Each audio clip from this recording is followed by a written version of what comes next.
வணக்கம் தமிழ் மக்களே. இன்றைக்கி நம்ம பார்க்க போகிறது இந்த மாதிரி ஒரு சாரியில் இந்த பார்டர் எப்படி வச்சு தைக்கணும். நிறைய பேருக்கு சிம்பிளான இந்த விஷயம் தெரியாமல் இருக்குது. அது மாதிரி இருக்கவங்களுக்கு சொல்கிறேன். ஆல்ரெடி இதில் ஃபால்ஸ் வச்சு தைச்சிட்டாங்க. ஆக்சுவலாக ஃபால்ஸ் வச்சு தைக்கிறதுக்கு முன்னாடி தான் இதை தைக்கணும். இதுக்கு 9 மீட்டர் வரைக்கும் தேவைப்படும் நமக்கு. ஒரு ஃபுல் சாரிக்கு இந்த மாதிரி பார்டர். இது எம்ப்ராய்டரி போட்ட மாதிரி இருக்குது இந்த பார்டரு. இந்த பார்டரை நல்ல பக்கம் எப்படின்னு பார்த்து வச்சுக்கோங்க. அந்த நல்ல பக்கத்தை வச்சு தான் நம்ம மேல் பக்கம் தெரிகிற மாதிரி தைக்க போகிறோம். அதுக்கு சாரியோட உள் பக்கம் இருந்து சும்மா நம்ம ஒரு 40 சென்டிமீட்டர் விட்டுருக்கோங்க. அப்படி இல்லை ஒரு 1/2 மீட்டர் விட்டுக்கோங்க. இதை இப்படியும் வைக்கலாம், இல்லை அந்த மாதிரியும் வைக்கலாம். இந்த பார்டர் கீழே இருக்க மாதிரி, அதாவது அந்த பைப்பிங் கீழே இருக்க மாதிரி. இந்த முந்தானையிலேருந்து நான் காமிக்கிறேன். இப்படி இப்படி வைக்கணும். முந்தானைக்கு இந்த சைடு வருது இல்லையா, அதாவது நம்ம கட்டும்போது நம்ம ப்ளவுஸை ஒட்டி இதோ இப்படி வருது பாருங்கள். இது மாதிரி வைக்கிறது 1.5 மீட்டர் வைக்கணும். இந்த சைடு 1.5 மீட்டர்லேருந்து நம்ம தைக்க ஆரம்பிக்கலாம். சாரியோட முந்தி பகுதியிலேருந்து நான் உங்களுக்கு காமிச்சிருக்கேன் பாருங்கள். இந்த முந்தானை இருக்கு இல்லையா, அதிலேருந்து 1.5 மீட்ரு அதுதான் நான் கையில் பிடிச்சிருக்கேன். அந்த 1.5 மீட்டர் நீங்கள் மார்க் பண்ணிக்கோங்க. அந்த 1.5 மீட்டர்னால் கரெக்டாக நம்ம ப்ளவுஸ் இங்கே கை வருது இல்லையா, ரைட் ஹேண்ட் சைடு அது வரைக்கும் வரும். இந்த இடத்துலேருந்து நம்ம தைக்க ஆரம்பிக்கலாம். இப்படி தைக்கும்பொழுது இந்த சாரீ கீழ்ப்பக்கம் இருக்கணும். இது மேலே இருக்கும்போது அந்த சாரியை அது கவர் பண்ணுற மாதிரி வச்சுக்கோங்க. இப்படி கவர் பண்ணுற மாதிரி வச்சு தைச்சாதான் சாரீ தெரியாது, இல்லாட்டி சாரீ அடியில் இருக்கிறது தெரியும். ஆக்சுவலாக நான் சொல்கிறேன் இல்லையா, இந்த பார்டர் தைச்சி முடிச்சுட்டு தான் நம்ம ஃபால்ஸ் தைக்கணும். இதில் ஆல்ரெடி தைச்சி முடிச்சுட்டு கொண்டாந்து கொடுத்தாங்க, அதனால் நான் அப்படி தைச்சிருக்கேன். ஃபால்ஸ் தைச்சி முடித்த சாரீ இங்கே பாருங்கள். உள்பக்கம் பார்த்தா இந்த மாதிரி வரணும். இப்படி நீங்கள் தைக்கும் பொழுது ரொம்ப நெருக்கமாக தையல் வரணும்னு கிடையாது. நீங்கள் நம்பர் 3 வச்சு கூட தைக்கலாம், அதுவே போதுமானதாக இருக்கும். ரொம்ப இழுத்து தைக்கக்கூடாது. தைக்கும்போது சாரியில் அங்கங்கே சுருக்கு வரக்கூடாது. அது மாதிரி நீட்டாக பார்த்து கொஞ்சம் கொஞ்சமாக அப்படியே தைச்சிட்டே வாங்க. ஒரு சில பார்டர் கொஞ்சம் இந்த எம்ப்ராய்டரி போட்டதால் இது கீழ்ப்பக்கம் கரெக்டாக இருக்குது.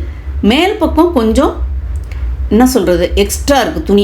இந்த எம்ப்ராய்டரி கீழ்ப்பக்கம் இழுத்து இருக்குது, மேல் பக்கம் அப்படி இருக்குது. அதனால தான் இந்த பார்டரை வச்சு உங்களுக்கு தைச்சி காமிக்கிறேன். இது மாதிரி பார்டரும் இருக்கும். இதை எப்படி தைக்கிறதுன்றது தான் காமிக்கிறேன். என் சேனல் டெய்லரிங் மட்டும் இல்லை, DIY, tours and travels, temple, இது மாதிரி ஆர்ட் அண்ட் ட்ராயிங் நிறைய இருக்குது. ப்ளேலிஸ்ட்டில் போய் நீங்கள் பாருங்கள். இந்த கார்னர் வரைக்கும் தைச்சி முடிச்சிட்டேன். இதுவும் தப்பாக தைச்சிருக்காங்க. இது மேலே இதை கவர் பண்ணணும் தெரியாது. ஆல்ரெடி இருந்த சாரீ அவங்க கொடுத்துருக்காங்க.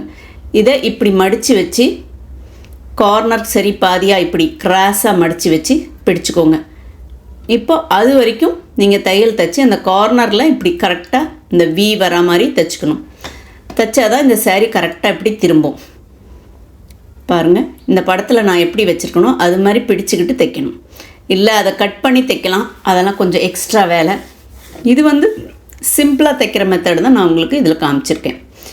இந்த கார்னர் தைச்சிட்டோமா, ஊசி அப்படியே இறக்கிட்டு இதை திருப்பிட்டு திரும்ப அப்படியே இதை பிடிச்சிக்கிட்டு அப்படியே அது தைச்ச மாதிரியே தைச்சிட்டே வர வேண்டியதாங்க. இதேமாரி ஃபுல் அண்ட் ஃபுல் நீங்கள் அடுத்த முந்தானி பகுதி வரைக்கும் வச்சு தைச்சி முடிச்சிடணும். அங்கே எப்படி மடக்கணும் இல்லையா, அதேமாரி தான் இந்த முந்தான பகுதியிலும் நம்ம மடக்க வேண்டியிருக்கும். பாருங்கள், இப்போ இந்த இடம் வந்துருச்சு இல்லையா, இந்த இடத்துலையும் அதேமாரி தான் இப்படி கொஞ்சம் இப்படி மடக்கிட்டு இந்த கார்னர் வரைக்கும் தைச்சி முடிச்சுட்டு திரும்ப அப்படியே இப்படி டேர்ன் பண்ணுறோம். ஒரு எல் மாதிரி கரெக்டாக பெண்ட் ஆகணும். அப்போ இந்த இடம் இந்த எக்ஸ்ட்ரா இப்படி விட்டுருக்கோம் இல்லையா, அது உள் பக்கமாக மடங்கிடும். அடுத்த தையல் போடும்போது அது உள்ளே போயிடும். தெரியுதா, இப்படி வரும். இதில் வச்சு காமிச்சிருக்கேன் பாருங்கள். அப்போ உங்களுக்கு அந்த இடம் கொஞ்சம் நீட்டாக இருக்கும் பார்க்குறதுக்கு. இப்போ இந்த சாரீ நமக்கு வேண்டிய அளவுக்கு, அதாவது உள்பக்கத்துலேருந்து நான் 1/2 மீட்டர் விட்டால் போதும்னு சொல்லியிருக்கேன். சாரீ ஃபால்ஸ் வைக்கிறோம் இல்லையா, தொடங்குதுலையே அந்த இடத்துலேருந்து இந்த பார்டர் தொடங்கினாலே நமக்கு போதும். அதை தாண்டி நமக்கு வேண்டியதில்லை. ஸோ இது மாதிரி இந்த சைடு ஃபுல்லாக நம்ம தைச்சி முடிச்சிடறோம். ஸோ பாருங்கள், இதோட முடிச்சிட்டேன். முடிச்சுட்டு கொஞ்சம் ஸ்ட்ராங் தையல் போட்டு இதோட கட் பண்ணி எடுத்துடலாம். இப்படி எடுத்ததுக்கப்புறமா இந்த பார்டரோட மேல் பக்கத்தை நம்ம தைக்க ஆரம்பிக்க போகிறோம். ஸோ இந்த கார்னர்லேருந்து இந்த பார்டரோட மேல் பக்கத்தை தைக்க ஆரம்பிக்க போகிறோம். பாருங்கள், அந்த இடத்த தைச்சி முடிச்சுட்டு அப்படியே இப்படி தைச்சிட்டு வரேன். இதில் தான் நான் சொன்னேன், இப்படி இருக்க பார்டரில் கீழ்ப்பக்கம் கரெக்டாக இருக்குது, மேல் பக்கம் கொஞ்சம் எக்ஸஸாக இருக்குது இந்த பார்டர். அது எப்படி தைக்கணுன்னா, நம்ம நார்மலாக தைச்சிட்டே வரணும். எந்த இடத்துல கொஞ்சம் எக்ஸஸாக இருக்குது நமக்கு தைக்கும் பொழுதே தெரியும், அந்த இடம் கொஞ்சம் தூக்கிட்டுருக்கும். அதாவது படிமானமாக வராது, நமக்கு கொஞ்சம் எக்ஸ்ட்ரா மெட்டீரியல் இருக்க மாதிரி இருக்கும். அந்த இடத்த நம்ம ஒரு ப்ளீட் வச்சு அட்ஜஸ்ட் பண்ணணும். இப்போ இந்த இடத்த கொஞ்சம் எக்ஸ்ட்ரா இருக்குது, சின்ன ப்ளீட் வைக்கிறேன். தெரியுதா உங்களுக்கு?